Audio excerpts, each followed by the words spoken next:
Hello, today we have lecture for Physiology of Bacteria, Bacterial Metabolism. Cellular processes, the building or breaking down of complex molecules, occurs through various stepwise interconnected chemical reaction metabolic pathways, anabolism and catabolism. Catabolism is the set of metabolic pathways that breaks down molecules into smaller units that are either oxidized to release energy or used in other anabolic reaction.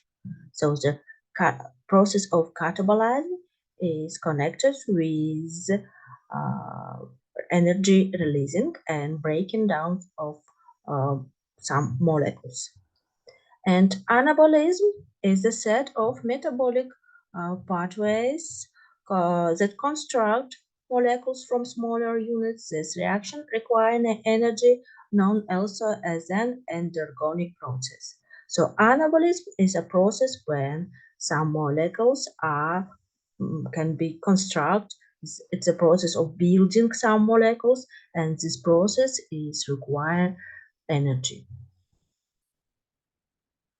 All microbes have a need for three things: carbon, energy, and electrons. There are specific terms associated with the source of each of these items to help define organisms. The classification of bacteria by the source of carbon. By the source of carbon, all microbes or organisms are divided into big group, autotrophs and heterotrophs. Autotrophs, they can use inorganic carbon dioxide and transform it into organic carbon compounds. Actually, autotrophs are plants and cyanobacteria. Most of pathogenic bacteria are heterotrophs, and they need organic carbons as a nutrients. They can use it from environment, saprophytes, and also they can take it from a live cell, and that's why we can call them parasites. Parasites can be divided into facultative parasites, and they can also use organic compounds of environment, majority of pathogenic bacteria. Obligative parasites, they can only use organic compounds of an alive cell, Rickettsia and Chlamydia and some other bacteria. Classification of bacteria by their growth factor needs.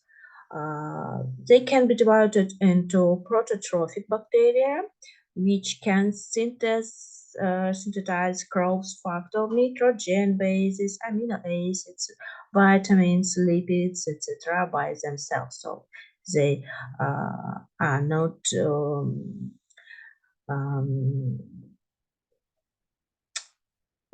they need no any factors. They can produce it by themselves. And auxotrophic bacteria can't synthesize growth factor, and they require growth factor to be added to the growth media. And most of pathogenic bacteria are auxotrophic bacteria. Classification of bacteria by the feature of their energy metabolism. Phototrophs that are microorganisms that can create that can get energy by light energy, and also they can be called as light eaters. And bacteria who get energy from chemical reaction, they are called chemotrophs, chemical eaters. And chemical eaters can be lithotroph or organotroph. Lithotroph, rock eater, and that organisms that uses inorganic source. And organotroph, they use organic sources, so organic chemical reaction to get energy. Phototrophs get energy from light, chemotrophs get energy from chemical reaction. And chemotroph can get from inorganic source, and that's why we call that organism as lithotroph. And organotrophs, they get energy from organic sources and reaction between organic molecules. Classification of bacteria by their requirements of the oxygen in the air require obligate aerobes. They require the presence of atmospheric oxygen for their metabolism. So they need oxygen to live. They need oxygen to get energy. And microaerophiles. That bacteria require oxygen, but at a lower level than normal atmospheric levels, 2 or 10%, because more oxygen in the atmosphere, it will be dangerous for microaerophiles, and they will die if they will grow in the atmosphere where oxygen are more than 10%. Obligate anaerobes. They can only grow in the absence of oxygen and find an oxygenated environment to be toxic. So obligate anaerobes don't use oxygen to get energy, and it is dangerous for obligate anaerobes. Oxygen is dangerous for obligate anaerobes. Oxygen kills obligate anaerobes. Facultative anaerobes, they able to grow in the presence of or absence of oxygen by switching their metabolism to match their environment. So facultative anaerobes are most pathogenic for human, and they can live in oxygen and without oxygen. And also there are aerotolerant anaerobes. They can also grow in the presence or absence of oxygen, exhibiting no preference. But actually, difference between facultative anaerobes and aerotolerant microorganisms in that are tolerant don't use oxygen. They are tolerant to oxygen. They don't need oxygen, but it is not toxic for them. And facultative anaerobes, they can use oxygen if it is in their environment. If it is absent, they don't use an oxygen, and they use another source to get energy. And it is not toxic for them. And so on this picture, you can see how different organisms process growth in the liquid media. Obligate anaerobes, they live in the oxygenic part of oxygenized part of media. And facultative anaerobes, they can live in oxygenized part and in the lower part of media. Tolerant also, they can live everywhere. And obligate anaerobes, they live only in the part of liquid media where oxygen is absent. And microaerophiles use that part where concentration of oxygen is about 2 or 10%. Uptake of nutrients. How bacteria uptake nutrients? There are a few ways. Passive or simple diffusion allows for the passage across the cell membrane of simple molecules and gases such as carbon, oxygen, and water. A concentration gradient must exist where there is higher concentration of the substance outside of the cell than there is inside the cell. So passive diffusion is when molecules allows across the cell membrane according to the concentration of the of the substance outside and inside.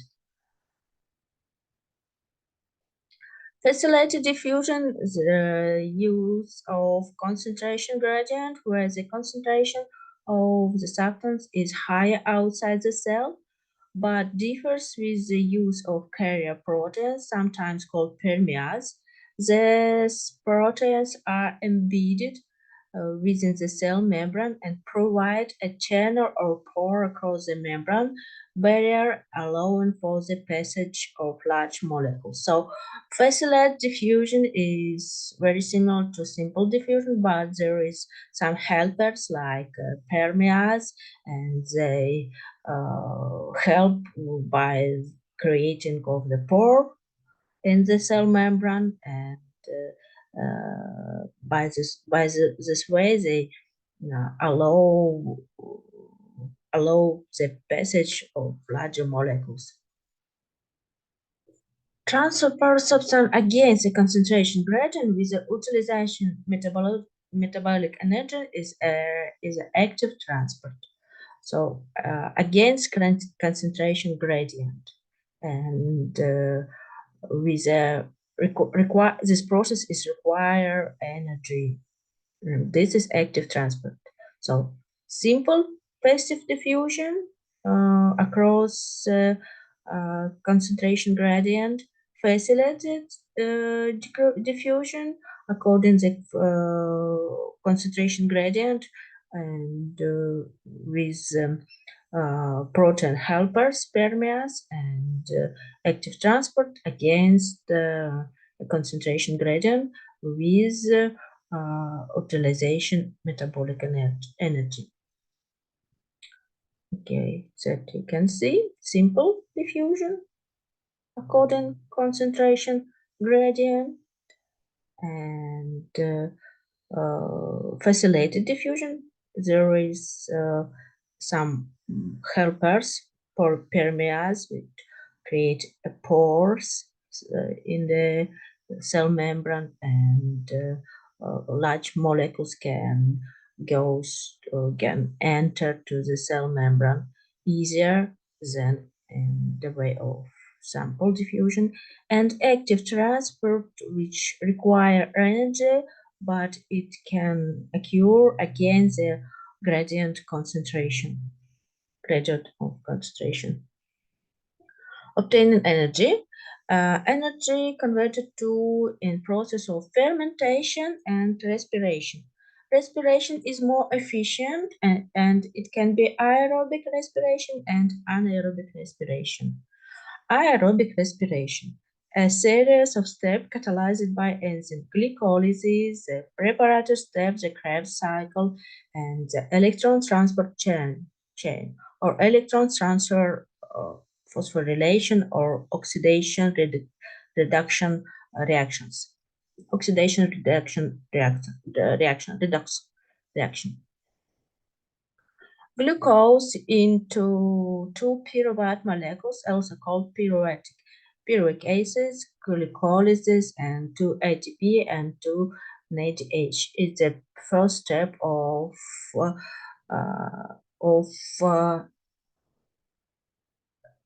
the process of respiration, the beginning of respiration, where NADH creates, and it can be a donor. And next preparatory step is the Krebs cycle, and from the cycle, two donors, FIDH and NIDH, they are created in the process of Krebs cycle, and then the most important part of respiration is the work of electron transport chain. Electron transport chain is situated in the cell membrane, in cytoplasmic membrane actually, actually electron transport chain is presence in the um, I forget the word, in the part of uh, cytoplasmic membrane that uh, take a function like mitochondria, mesosomes. I remember the word. So uh, electron transport chain is situated in mesosomes. The four major classes of electron carriers involved in both eukaryotic and prokaryotic electron transport system are the cytochromes, flavoproteins, iron sulfur proteins, and the henones. So actually, electron transport chain is consist of few enzymes: cytochromes, flavoproteins, iron sulfur proteins, and henones. During various steps in glucoses and the citric acid cycle cause the reduction of NAD to NADH plus I plus H and FAD to FADH and NADH and FADH then transfer protons and electrons to the electron transport chain to produce additional ATP by oxidative phosphorylation. The electron transport chain consists of a series of electron carriers that eventually transfer electrons from NADH and FADH donor to oxygen, which is acceptor. So electron transport chain get from glycolysis and the citric acid, the electron transport chain get hydrogen atom from NADH or FADH, and this hydrogen then goes to the enzymes from electron transport chain and transfer to protons and electrons, and that's why ATP creates by oxidative phosphorylation. And actually, electron transport chain is work to transfer electrons from NADH and FADH donor to oxygen acceptor. Transfer of electrons down an electron transport system through a series of oxidation reduction reactions releases energy. This energy allows certain carriers in the chain to transport hydrogen ions or protons across a membrane.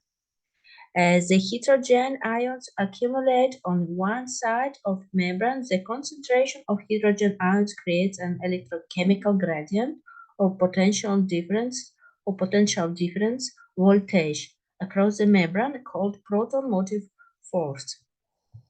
So look at this picture. In the process of working of electron transport chain, atom of hydrogen goes from donor is FADH or NADH, to acceptor. And the first step is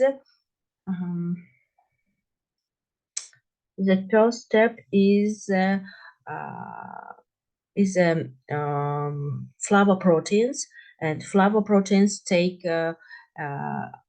hydrogen from NADH or FADH, and then flavoproteins give a hydrogen to next step of the chain. And next step of the chain is henones, and henones breaks down hydrogen to protons and electrons, and protons goes to outside of the cell membrane. So positive protons, they accumulate in the outside of the cell membrane, and electrons goes to another step, and they mm, they uh, they goes to the cytochromes, third step. Second step is flavoproteins. They take hydrogen from donor. Second step is henones, and they break down hydrogen to protons and electrons, and protons go to the outside of the cell membrane. And third step is cytochromes, and cytochromes takes electrons, and that electrons goes to the uh, oxygen, and negative electrons accumulate in the inner part of the membrane, and the gradient or potential difference voltage is created, and then ATF synthetase enzyme start to work, and a lot of ATP synthesis is work, and a lot of ATP is created. So it is an oxygen reductative reaction when some donor uh,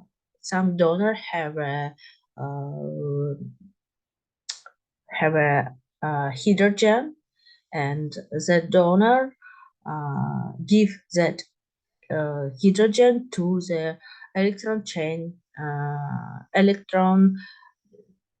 transport chain, and then electron transport chain is consist of three enzymes: flavoproteins, and henones, and cytochromes, and all these enzymes take hydrogen, uh, and transport this hydrogen to each other, and in this oxidative reductative reaction, oxidate reduction rate reaction, gradient of potential difference is occurs, and uh, negative electrons accumulate in the inside part of cell membrane, and positive protons accumulate in the outside part of cell membrane, and ATP synthetase enzyme start to work and start to create ATP from ATP.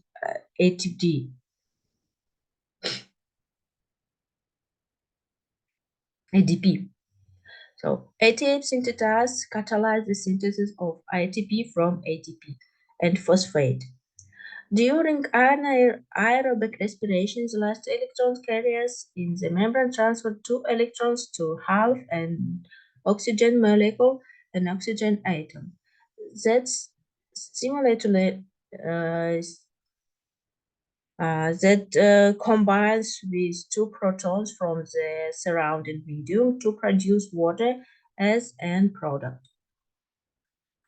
Aerobic respiration generates the most ATP for a cell, given the large amount of distance between the initial electron donor glucose and the final electron acceptor oxygen. So it is most efficient process to get an energy, aerobic respiration. Anaerobic respiration starts with glycolysis, just like an anaerobic respiration. The key difference is that final electron acceptor will not be oxygen, and it can be nitrate, ferric iron, sulfate, carbonate, or even certain organic compounds like fumarate.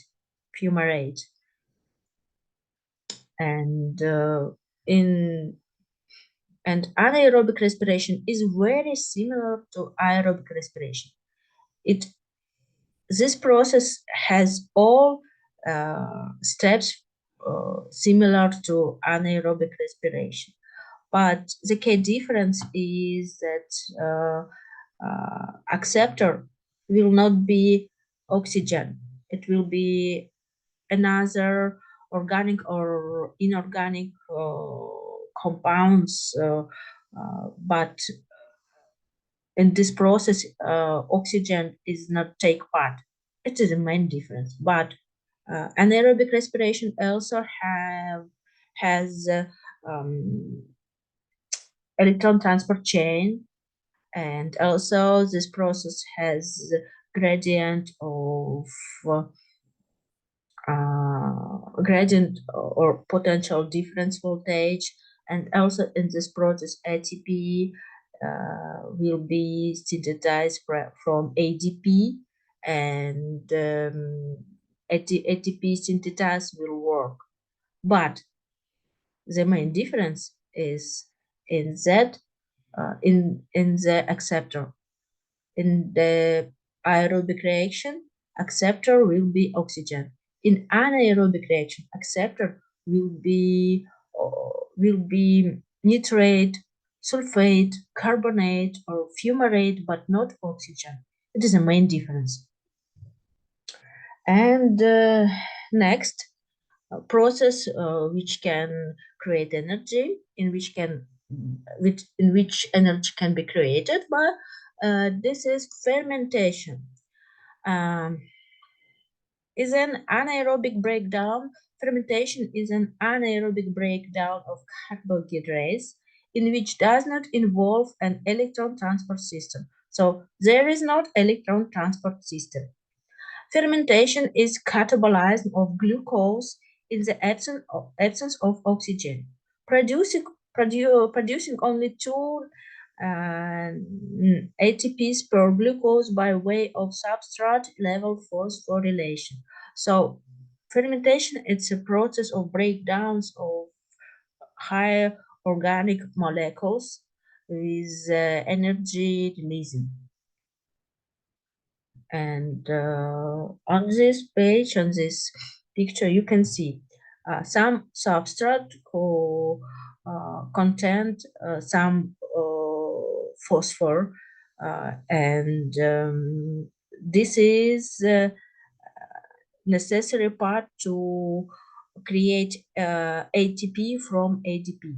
And the process is connected with breaking down some substrate and creation ATP molecules. And when substrate lose all their energy, lose all the phosphor, it transfer for some finally product. And by this finally product, the type of fermentation will be called, for example,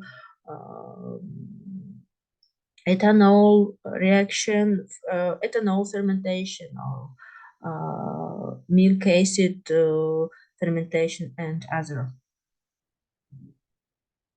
So there you can see some types of fermentation: propionic acid fermentation, lactic acid fermentation, and ethanol fermentation, acetone, isopropanol fermentation, acetic acid fermentation. And here you can see which bacteria can use this type of fermentation. Okay, next topic is microbial growth. Microbes can grow very quickly. The most common mechanism of cell replication in bacteria is a process which are called binary fusion. And here you can see how this process can occur. So each cell can divide into two cells, and then multiplying of bacterial colonies occur. Microorganisms grow in a closed culture, also known as a batch culture, a culture in which no nutrients are added and most waste is not removed. Follow a reproducible growth pattern referred to the growth curve. Okay, this is the growth curve, and growth curves is how bacteria colonies, how bacterial colony live. So the living process of bacterial colony until uh, the beginning when some bacteria are put in the media and um, this process is start when bacteria goes to the nutrient media until the process of all bacteria from this colony will die. So the first step is late phase when it's a beginning of the growth curve represents a small number of cells. So some bacteria are put down on the nutrient media and start to reproduce, but it is not visible growth. There is not visible growth. The count of bacteria is too small to be seen. So it is lag phase. And the most of bacteria from one colony can be created in a log phase. Logarithmic phase is a phase when the cells are actively dividing by binary fusion and their number increases exponentially. So on this step, bacteria start to reproduce very hard, and there are a lot of new bacterial cells. Um, next step is a stationary phase, or the phase of plateau, when the number of living bacteria cells are on the one level, and the number of new cells created by cell division is now equivalent to the number of cell die. Cell which die. Mistake. No, die. So the number of bacteria is not increase. Is not increase. The one level, because some bacteria are created and some bacteria are die, and the level of bacteria is the level of created bacteria and dying bacteria is equivalent. And third step is death or decline phase, when the number of living cell decrease, exponential decreasing of living bacterial cells number. So this is the steps of living of bacterial colony in the nutrient media. So they bacteria put to the nutrient media, then they start to reproduce very hard, then the level begin to be on the one level, not increasing, not decreasing. And the third step is exponential decreasing when the cell began to die.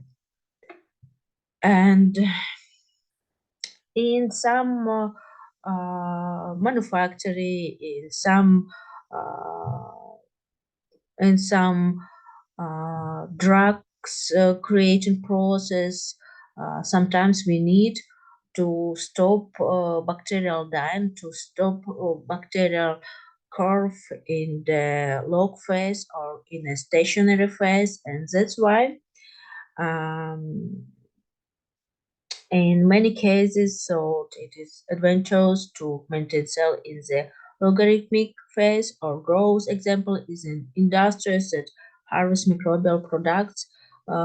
In these cases, the nutrient media can be removed and new media can be added, and some trash from some trash, some waste can be deleted from nutrient media, and in this case microbial growth will stop on microbial growth will be on the log phase continually or stationary phase, and third phase and third phase will absence. So we continue log files or stationary files by adding a new media and deleted of some trash and or products of microbial metabolites, toxins, and other growth factors. What bacteria need to grow? Acidity, pH requirements. Pathogenic bacteria grow best at neutral or biological pH, which is typically between pH 6.8 to 6.4. The pathogen Helicobacter pylori, like Helicobacter pylori, is able to survive with pH of the stomach. So it is acidophilic bacterium, and some extreme bacteria that prefer alkaline basic condition are known as alkaphiles, and example is Vibrio cholerae, and Vibrio cholerae prefers pH about 9. Most of pathogenic bacteria are neutrophiles, and they prefer 6.8, 7.4 pH. Temperature requirement, all bacteria are divided into mesophiles, thermophiles, and saprophiles. Mesophiles grow optima between 25 and 40 degrees. Normal microbiota and most pathogens grows at or near human body temp about 37 degrees. So most of all pathogenic bacteria prefer 37 degree to grow. Thermophiles heat loading microbes are optimal between 50 and 60 degrees, and I can remember some pathogenic bacteria who prefer such temperature. Thermophiles prefer lives in some volcano and other places. Saprophiles, the cold tolerant microbes, have a range of 0 uh, 35 degree, which is optimal of 60 or higher. And pathogenic bacteria is Yersinia, and Yersinia can live in temperature of refrigerator, and sometimes we called refrigerator diseases because the source of infection is in the refrigerator. Next, oxygen requirements.